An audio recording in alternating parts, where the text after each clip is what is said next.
Welcome back, everybody. Thank you for being here with me today. Thank you for the support. Today's video is going to be an entirely different video.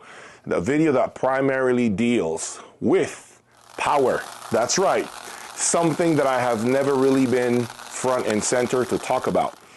And I wanted to take the opportunity to finally give you some insights, some of my pain points with regards to my own journey and the electrical system, the dedicated outlets that I have had here throughout my journey.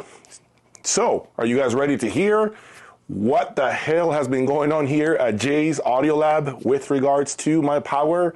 Do I have a disaster? Do I have a mess, as some of you guys are making it out to be? Which I must say, I don't know where that information is coming from, but do you want to know what it is? Do you want to hear it from the horse's mouth?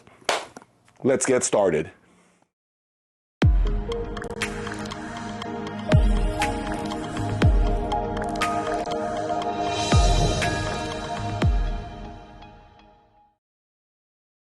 Welcome back, everybody. You know the deal. Please subscribe, hit that like button, hit that notification button so that you are informed and aware each time I release a brand new video, okay?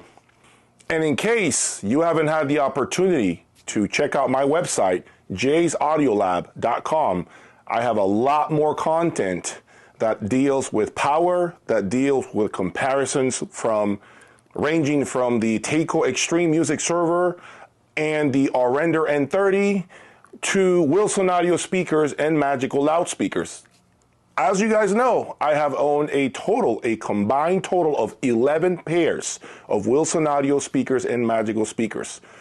6 Wilson Audio speakers, 5 Magical loudspeakers. And if you are interested in either one of these brands, please follow me to my website. Let me tell you, hear it from the horse's mouth, the guy who's owned it multiple times, who can tell you from actual ownership, not from reading forums and talking to uneducated people who have never even owned a pair of these two great loudspeaker brands. So join me at jayaudiolab.com and find out from me which speaker you should really buy depending on your needs. Okay, so over the last few days, you guys have seen a couple of videos and short videos as far as some of the challenges that I have encountered here in my lab with regards to power. In case you do not know, I originally started this room and I built this room with 4 dedicated 20 amp outlets that eventually transitioned into 2 30 amp outlets and 2 20 amp outlets.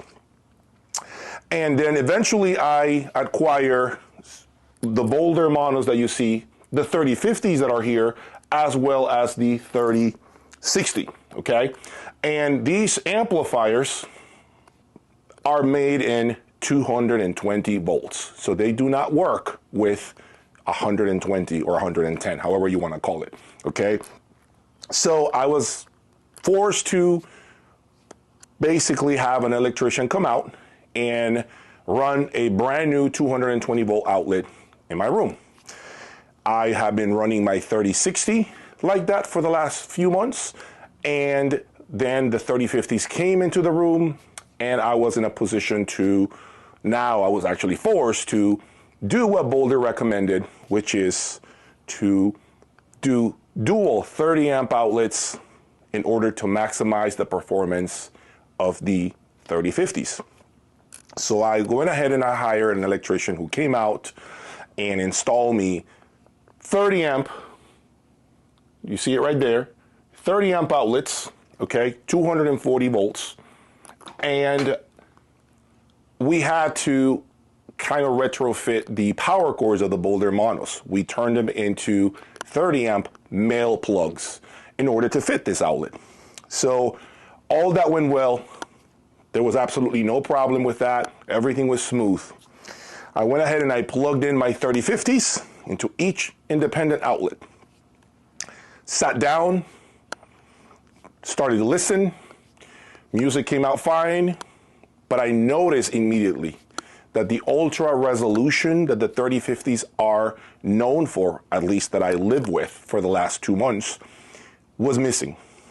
The presentation became calmer. it sounded a little veiled. It sounded perhaps not as revealing with this whole ultra high definition, okay? So I felt as if something wasn't right at that moment. Now, of course, some of you guys are going to say, well, you know, you put brand new outlets or things are out of phase, something is wrong, check your panel. Guys, I must have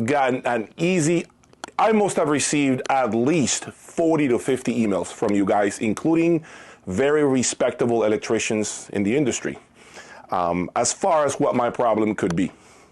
I want to thank you guys for being so dedicated to my channel and helping me out.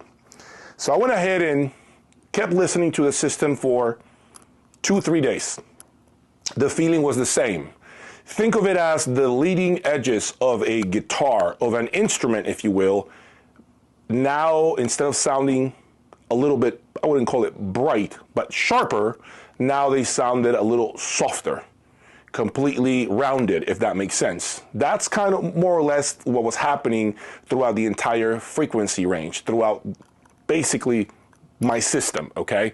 So what I ended up doing was, okay, well, it's time to begin to move my components and accommodate everything under different footers to see if I can gain some of that back, okay? And I did that. Problem was not really solved. I continued to struggle with the issues, the instruments not sounding as defined as I remember them being. So I went ahead and I said, okay, wait a minute, I got a problem. So I got on the phone with Boulder. I want to thank Boulder for helping me out. And Boulder, you know, I told them what I had done. They really didn't have an explanation for me, other than the fact that I needed to make sure that my electrical system was correct. So I went ahead and called the electrician to come back. And as you can see right now, he was here in the room. I explained to him with details as far as what I needed him to do. And he ended up literally in front of me, wiring everything correctly, which, by the way, it was correct. I must say this, okay? Everything was correct. But I wanted to see it with my own eyes to have peace of mind, internal peace of mind, so that if the system wasn't really firing on all cylinders and it kept feeling that way, then I knew simply, listen, something else is here, it's happening here. It could be related to power, but it's got nothing to do with my work, my electrician's work in here, because I'm seeing here what is going on, okay? I am seeing everything that he's doing with literally, he's explaining it to me clearly. So I understood everything he did, everything aligns. I decided to go back to 20 amp outlets, as you can see right now, and I went ahead and I did something different. So what I did is I called them back and I said, you know what? I just simply determined, guys, that the issue was right here. These outlets right here, okay? These outlets right here are inferior in quality to what I was used to in the past, which were Shunyata outlets, and I also had some FuroTech outlets in the mix. But if you want to know more about the FuroTechs, please, again, check out my website. I have a big opinion about FuroTech outlets on my website.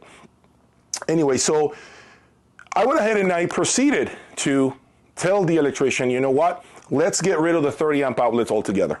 Let's put the power cords back to stock form, okay?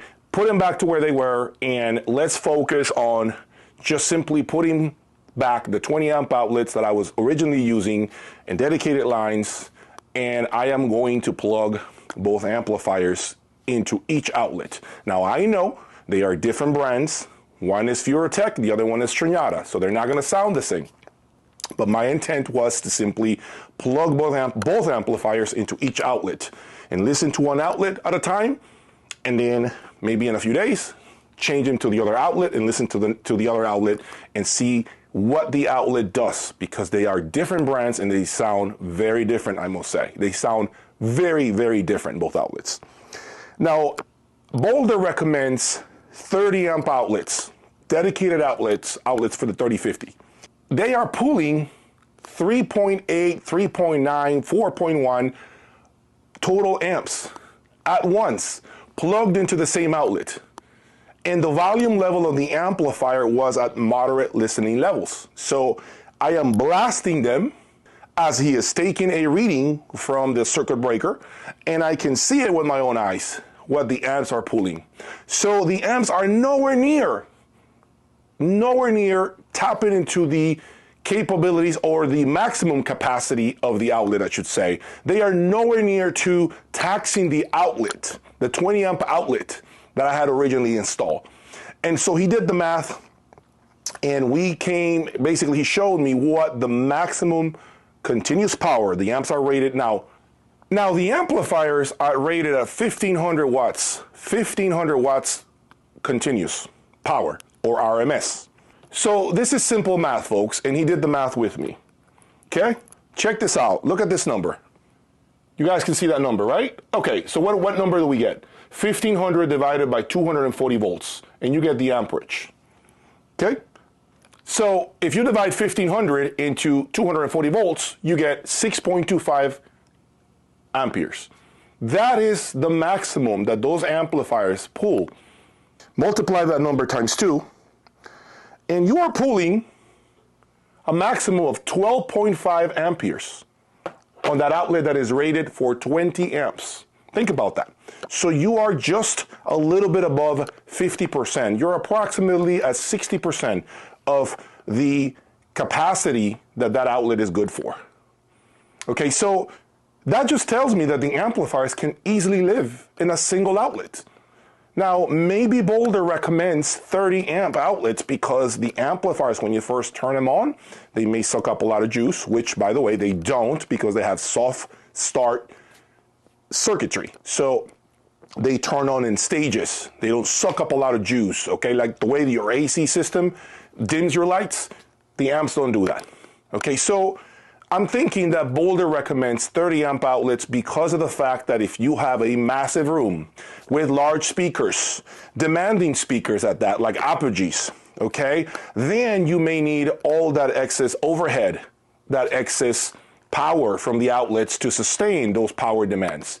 But I'm telling you folks, for the average Joe like me and most of you guys out there, you are okay with a 20 amp outlet in most applications. So if you are there with monos and you are, you have baby 300 watters, okay, for the most part, you're probably never going to need dual outlets. Now, I know some amplifiers pull a lot more power, 1000 watts, like Paslab's XS300, Polinios amplifiers, some tube amplifiers like the VAC statement that I had here. I know those pull a lot of power from the outlet, but I'm telling you, for the most part, I just don't see a need for more than one single 20 amp outlet or 30 amp outlet, if you will. I just don't see a need for more, okay? So anyway, with that out the way, I sat back down just recently, started listening to the system, and it sounded better, but it now became a little brighter, and it makes sense now to me because of the fact that I am putting back outlets that need to settle again into the system. But I regain the clarity that I was looking for. I regained the high frequency that I was used to. It's just a little sharper right now, because I know the outlets have been completely removed for a few months. So they'll settle as I keep the monos into the outlets, and I'm able to, listen through, the different changes that the system will eventually hit. So the point I'm trying to make is the entire system never had an issue. I didn't have a problem with the wrong wiring. I didn't have a problem with anything. Okay, there was absolutely no issues with my electrical system. I simply determined that these outlets, the quality of this outlet, my 3050s simply didn't like. They sounded too relaxed. They lost all that definition that, in reality, that's what you're paying for when you buy a $250,000 set of monos. Okay, so the amplifiers, the 3050s, in my opinion, are like X-ray machines. They're going to tell you everything you're doing, okay? And for those of you, oh, you're going to love this one.